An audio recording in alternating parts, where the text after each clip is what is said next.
மோசேயின் ஆகமங்கள் வாசிக்கப்படுகையில் என்று பவுல் எழுதுகிறார்.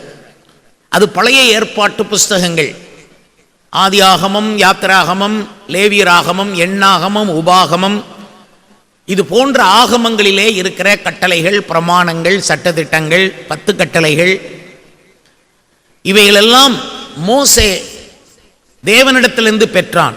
அவன் 40 நாட்கள் மலையிலே உபவாசம் இருந்து அதை பெற்றுக்கொண்டான்.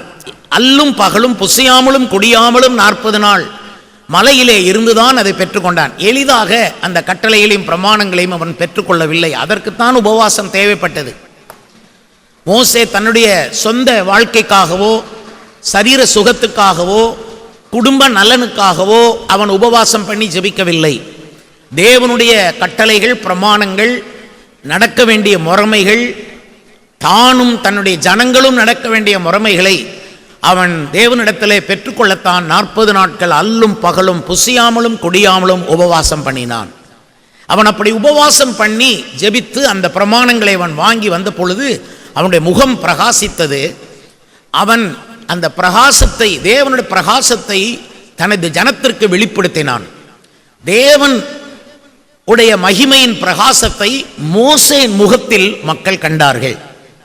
நாம் ஒவ்வொருவருமே தேவனுடைய மகிமையின் பிரகாசத்தை வெளிச்சமாய் வெளிப்படுத்த வேண்டியவர்கள்.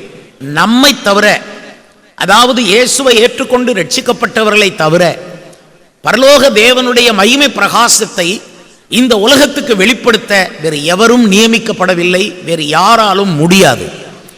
ஆகையினால் தான் ஆண்டவர் இயேசு கிறிஸ்து சிலுவையில் மரித்து உயிர்த்தெழுந்து அந்த உயிர்த்தெழுதலின் வல்லமையை சபையிலே அவர் தந்திருக்கிறார்.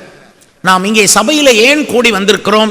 நாம் நம்முடைய அன்றாட வாழ்வு பிரச்சனைக்காக இங்கு வரவில்லை. நாம் பரலோக தேவனுடைய மகிமையின் பிரகாசம் நம்மிலே வந்து அந்த பிரகாசத்தை நம்மை சுற்றிலும் இருக்கிறவர்களுக்கு பிரதிபலிக்க, to reflect the glory of God, தேவனுடைய மகிமையை நாம் ரெஃப்ளெக்ட் பண்ண வேண்டும். நம்மை நாம் ரெஃப்ளெக்ட் பண்ணக்கூடாது.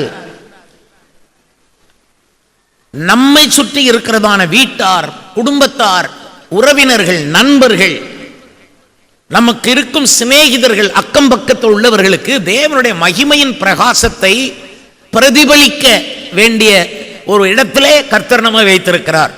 அதுதான் தேவன் நம்மேல் வைத்திருக்கிற நோக்கம்.